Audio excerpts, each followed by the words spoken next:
like to welcome our moderator for this panel discussion. Let us welcome Prachi Devakar on stage. Can we have Prachi Devakar?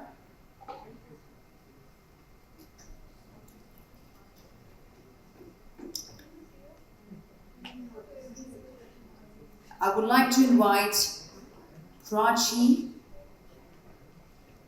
Devakar, the Director of Delivery Excellence and Agile COE, GS Lab.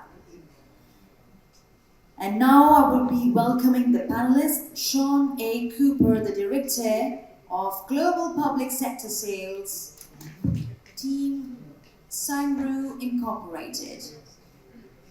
Then we have Ala Youssef, Head of EMEA and AP Transformation SaaS.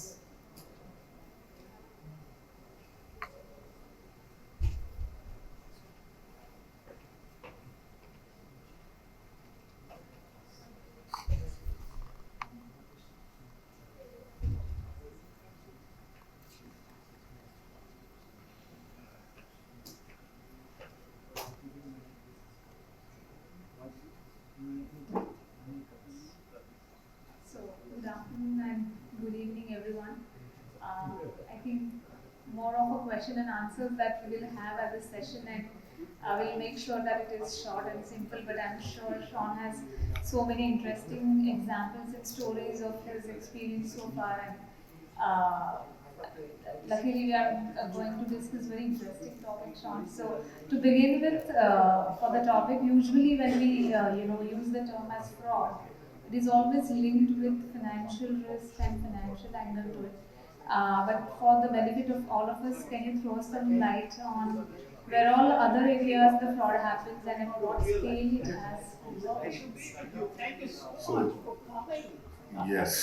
So fraud, as we understand it, as Prachi was discussing, thank you. Yes. Here's our other panelists. So addressing fraud in general, there's other areas. There's people here in financial management, some people here in insurance, and other areas. Often there's risk aversion or risk management. Some of those scenarios where, in my world, in the cybersecurity world, fraud can take many different capabilities, many different shapes, many different styles of how they might be addressed. But yeah, there are many different ways that we can discuss fraud. Hopefully we can shed some light to some of those. Would you like to add, like when we were discussing, like when we talk about fraud, it's always linked with the financial aspect to it, but there's more meaning behind the word fraud. So how do you look at it? Yeah, that's true. As again mentioned, fraud is not only related to the financial dimension only. There are different spectrum for fraud. If we look at it behind the financial aspect, the insurance is one of the key areas or key industries that are facing big issues around the fraud. If we look at it a little bit higher at the country level, tax evasion is one of the key well-known also fraud area.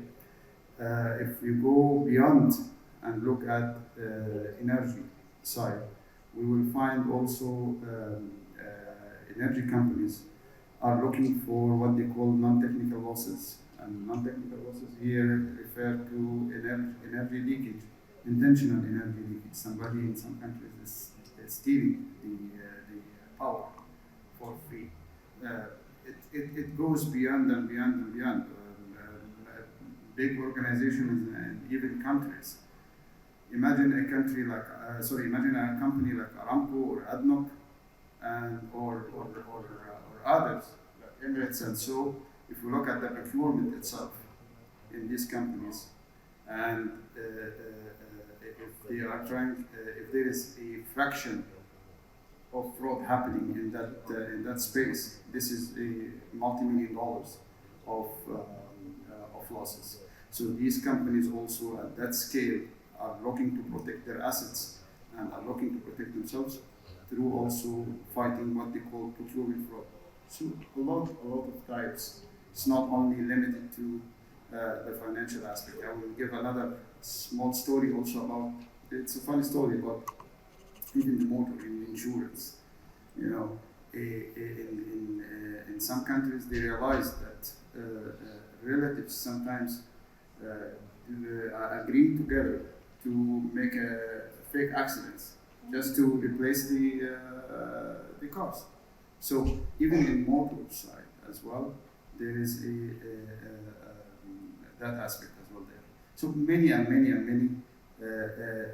areas where fraud protection and fraud management is needed, and it requires a lot of attention, and it happens currently across all the industries and domains.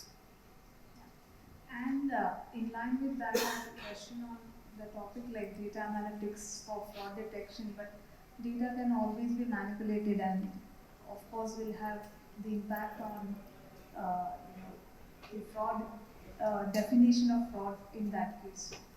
What are your views on that?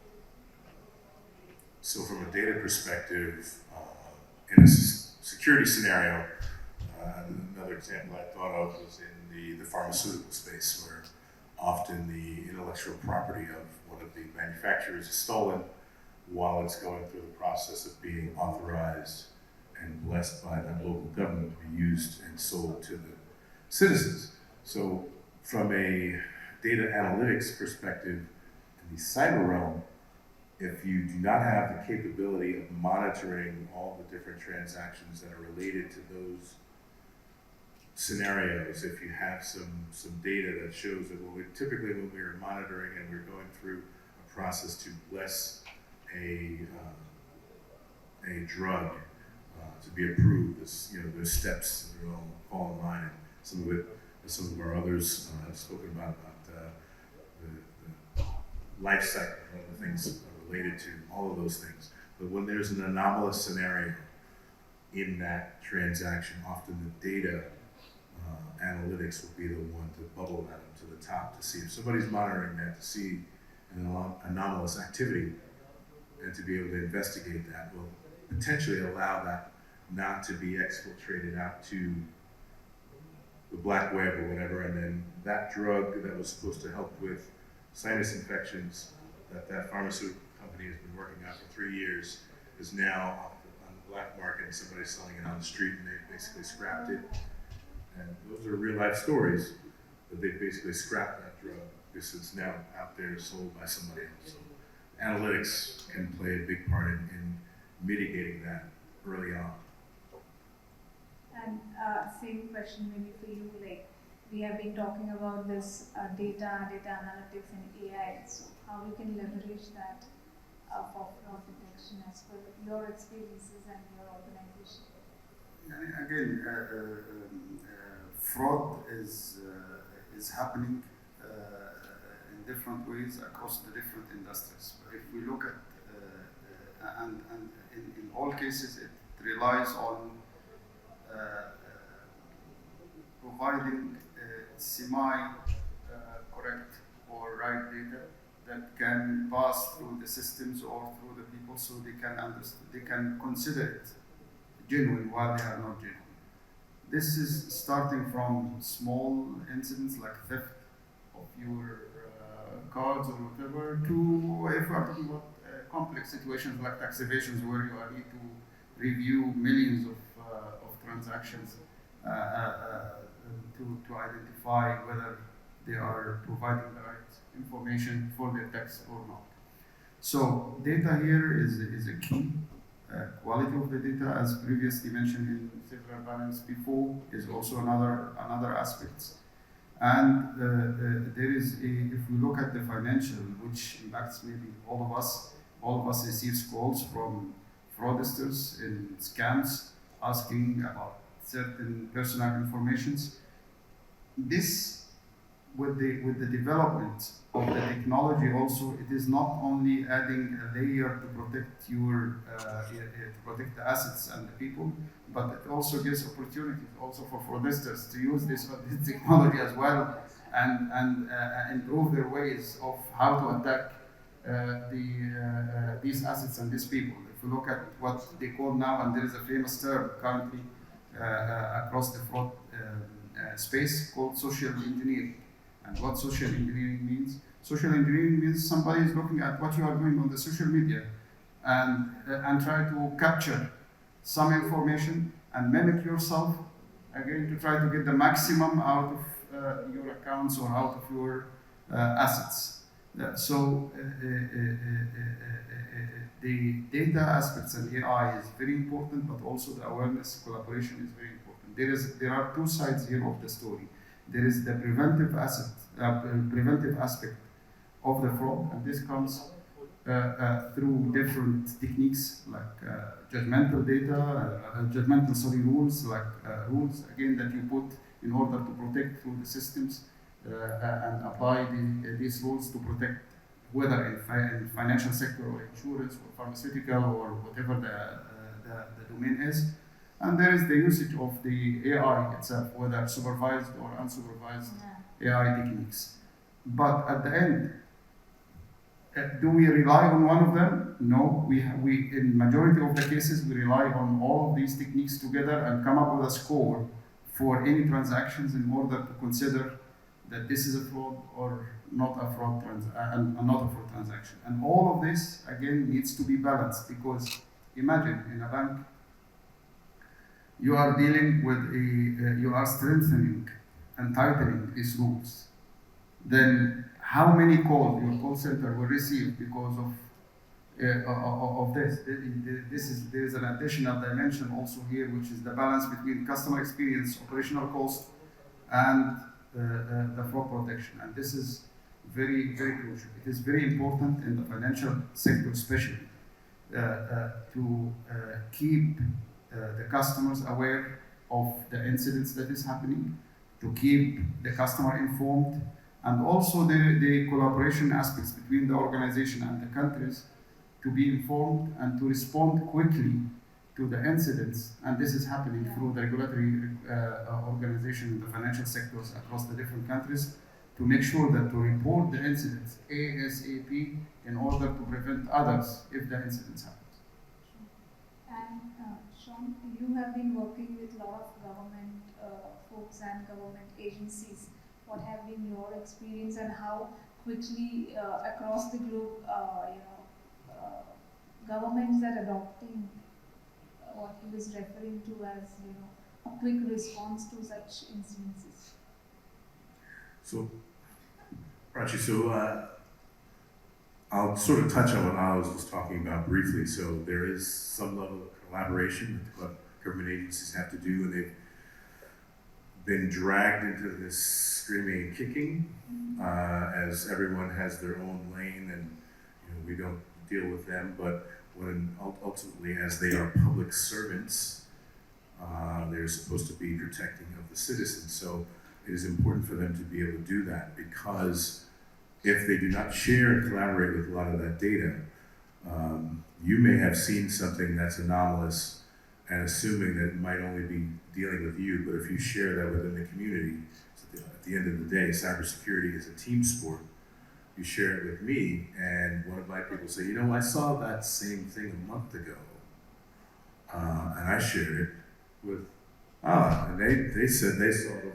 So when you're able to do that, you're able to then create a groundswell within the community and beyond that allows you to address those things and shut those things down. Now, the bad news is, to your point earlier, they never stop.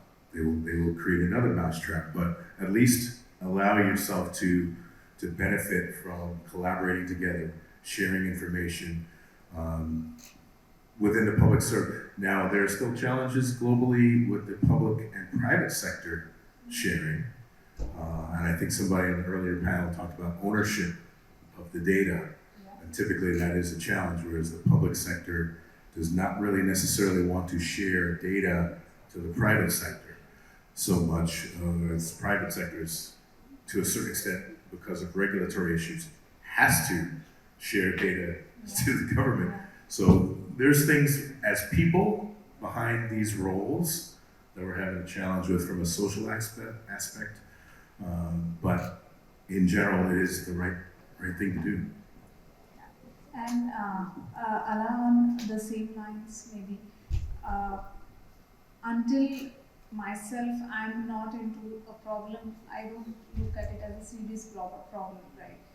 But something somewhere is happening in the world around these frauds, and like I haven't, like recently you were speaking the other day that you have an account in X bank and I have it in Y bank, and something goes wrong in X, I'm not worried because I'm not impacted. But tomorrow it could be me.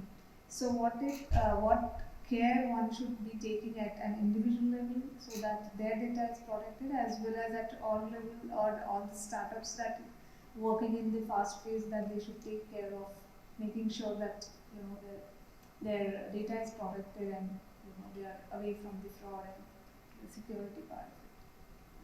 Thank you for the question. Again, the whole idea here is being aware and educated about the risks of sharing personal or specific information that relates to your financial assets or your financial data in general and personal data. This is something very important to be aware of.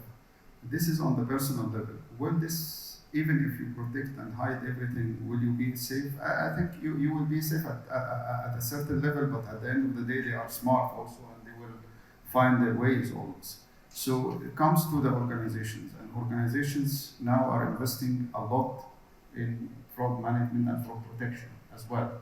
This is part of their investments and part of their priority, whether they are obliged because of regulatory requirements to protect their assets, or also because of many aspects. Imagine you are in a bank and the bank already has a lot of money stolen from it. It's a reputational damage. It's not only the financial and liability aspect, it's also the reputational damage that comes with these incidents as well.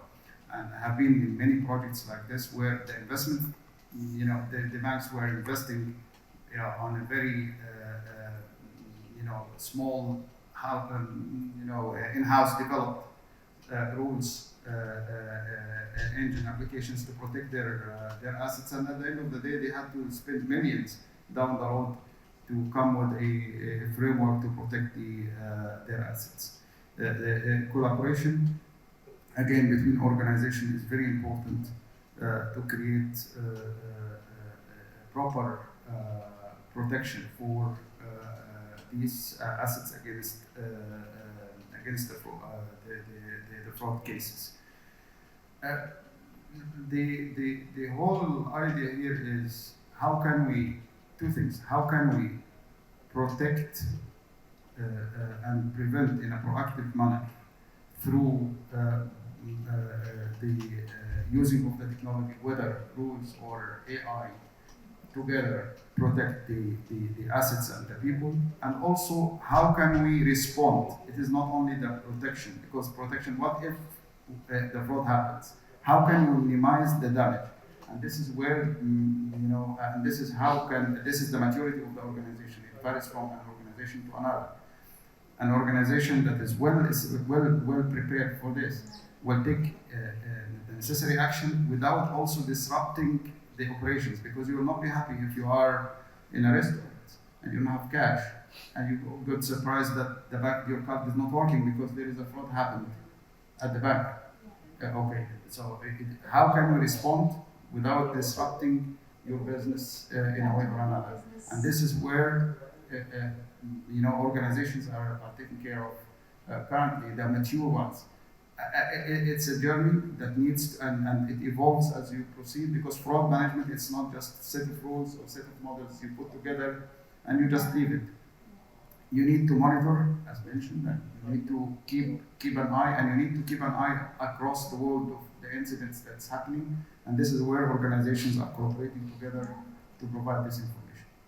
So not just own examples, but around what is happening, and then proactively making sure that we're taking that risk management as a top priority. So Sean, would you like to add something? Yes, the last panel talked about expect fraud attempts. Expect them. Yeah. Expect to be attacked. If your organization is on the internet, expect an attack. Don't. It's not if, it's when. And then you have to have a mitigation strategy, a recovery strategy in place. In the U.S., agencies and some of the larger private entities are required to have a plan in place for when it happens. And they are required within, I believe, 45 days to make a public statement about what they did. So it's a way to hold people accountable, because we're all victims of this, and it's something that most of the time, again, your data, my data might be locked up completely on my person, but they can get my data from the Social Security Administration, they can get it from the Department of Motor Vehicles, they can get it from my doctor's office, so it's out there, and also assume your data is out there. So you have to put those things in place and use the technology, have plans in place. As a business, as an entity, if you cannot afford it, to try to have an outsourced entity to come and be that SME to handle it. Yes, a managed service provider of some level, and also to make sure that there's enough budget in there for your security to defend against these things, because it's ever evolving and it's going to keep changing. And much like we're changing our cell phones every 2 years, just about or so, the cyber attacks are faster than that. I was just reading a report today on my email about ransomware is on an all-time high, and 1 out of every 10 businesses is being attacked right now. So That's huge. yes, it's a press release I was reading today. So again, I don't want to scare everybody again. It's a horror story, but this is the world we live in to a certain extent. So that we're on the internet and are interconnected with the world. That's the bad side of it. Yes. Yeah. And a question to both of you who have been in this field for so long. Maybe each one of you could share an example of one of the biggest fraud that you have encountered and also handled, or seen it around maybe. Again, I have been engaged with a customer in the region here that has a fraud case that jumps to almost close to $30 million. And guess what? Fraud people or who are not really working in the domain too much, they are thinking that fraud is coming from only fraudsters rings outside the countries or gangs here and there.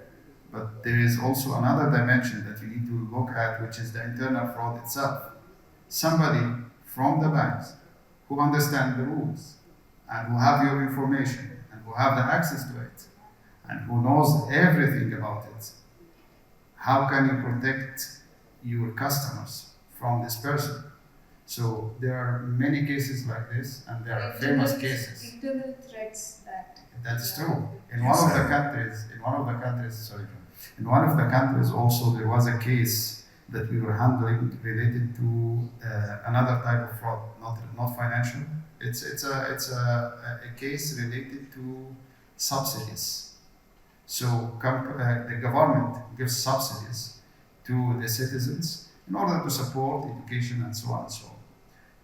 A gentleman working in that organization managed to get close to $6 million through fake applications, well tailored, again, for several years, and he managed to steal $6 million, and he was discovered coincidentally by a mistake that he has done. Otherwise, you would be surprised. And then the government started to build rules and frameworks to protect their assets as well. So the cases are endless.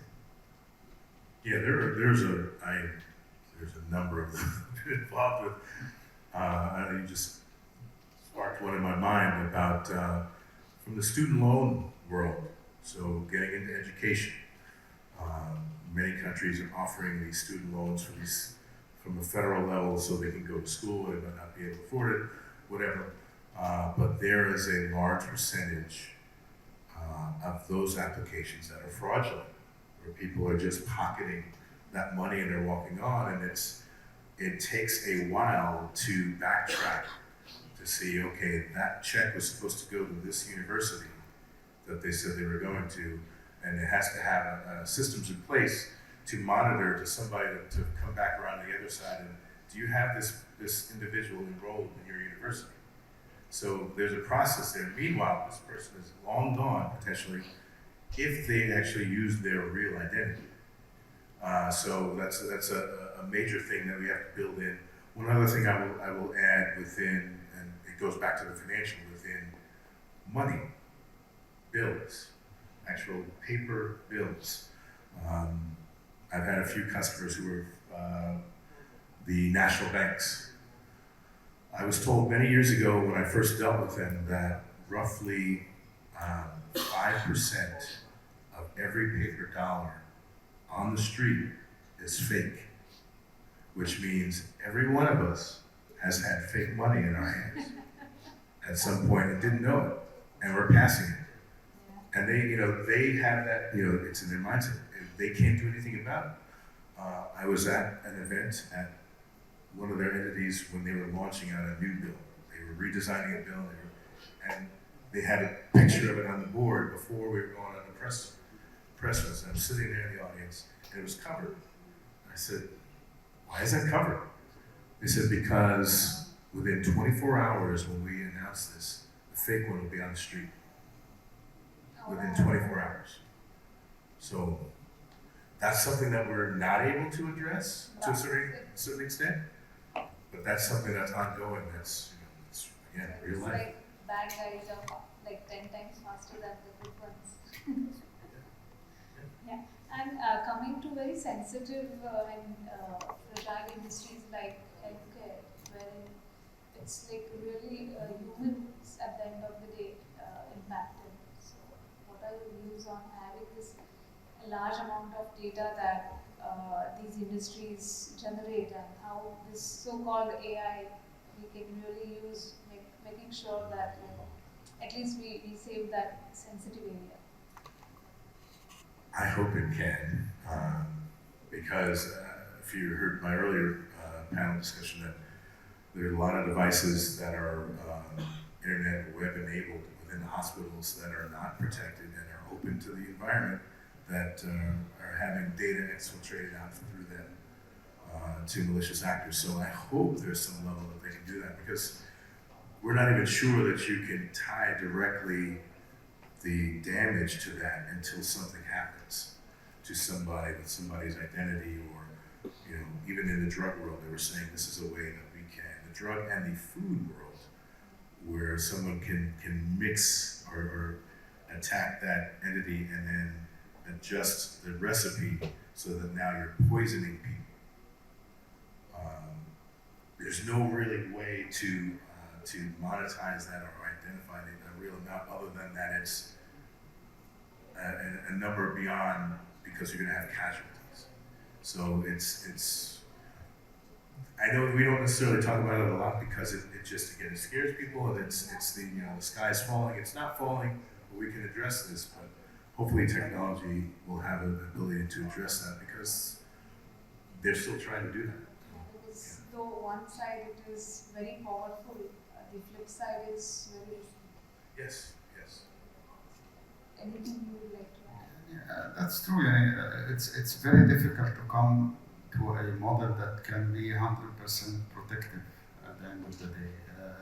Organizations are always should have always their own audit in a way or another, and they need to identify their vulnerabilities as much as possible, collaborate with the regulatory bodies in a way or another to come up with a certain framework to protect their assets and their people. But and this is where the technology is trying to accelerate this audit processes and make it much more easier in a way or another. Because even in healthcare or in banking or in any industry, what these models and AI is giving to you an incident that could be a real incident, genuine incident, or a genuine transaction, and can be also a false and fraud transaction. So imagine, for example, I will go back to the banking sector. There is a general, very easy rule that is used. They call it velocity. The velocity means is you have a transaction happening now in, say, London, and you are in Dubai. The last transaction happened 2 hours ago. There is no way that you have traveled to London and you have made this transaction and so. But it could be that you give your card to your wife. At the end of the day, she is there in London enjoying the shopping as well. So it could be a genuine transaction that happened. Okay, I'm sorry that I said you give your card to your wife, not the other way around, because it's not always the case. You said that. I didn't say So so at the end, it's a balance between different aspects, between the customer experience, between the prevention rules that you need to take, and also how much you are ready to spend on this prevention frameworks that you need to put, because in some countries they don't have even these budgets to do this, and also in another way, also the awareness and knowledge, and how your maturity is evolving with the time to understand and able to audit and identify the vulnerabilities, so you can act quickly to it, and how responsive you are if the incident happens as well. With all of this, you create a proper framework that can react to the incidents when it happens and protect for whatever the known, I would say, non-risks in a way or another. Risk in fraud management, risk management is a continuous exercise at all levels, at the country level and even at the personal level. So this is a continuous evolved act that needs to continue, and with the help of technology, this audit or this readiness tests that the organizations are making make it more faster than it used to be before. Yeah, there could be audits, and in our world we would say red and blue exercises, attacking, paying somebody or have internal people attack your environment and see where the weaknesses are, so we understand what to plug and what to fix. So we have been just hearing and seeing in the movies about the ethical hacking and hackers. Does it really happen in real life, especially for government agencies or the government offices? oh yeah. Does it happen? Oh yes. We just see it in the movie, and Some of that is a little for layman at least. grain of salt with how they were able to do some of them, but yes, that actually does happen. It is, so just imagine, I will use, I won't use anybody specifically, but I'll say, just think about one of the larger countries, more financially bound countries in Europe or whatever, and their national state house. If you can imagine that the attackers are roughly attacking them 1 million or so times plus every day. They're banging on that door. And the challenge with cyber is they only have to be right one time. Yeah. Just once. And they're doing millions of times from all locations all over the world, are banging on that door. And now multiply that by all of those major houses, state houses across the world, every country. Just imagine that. They just have to be right one time. So, yes. Yeah. So while the topic is too interesting, and I'm sure you have many stories, but unfortunately it's time is up on the screen. But any questions from the audience for both the gentlemen? I have a question. With regards to applying for a proposal by government, especially when a startup is trying to apply for a proposal or particular something, what are the achieved measures? They have to use the proactive stuff, because there are plenty of quotations nowadays for product things, right? Especially on the government work. So what do you guys recommend? This is mandatory. Forget about the government of USA or UK or Asia or doesn't matter. But these are standard things. For example, nowadays we're coming up accepting the cookies is under user thing, right? So user can allow cookies, or user can deny cookies. All these things is there. So when a startup trying to apply for a government proposal, what are the minimum things, the basic things which must be there?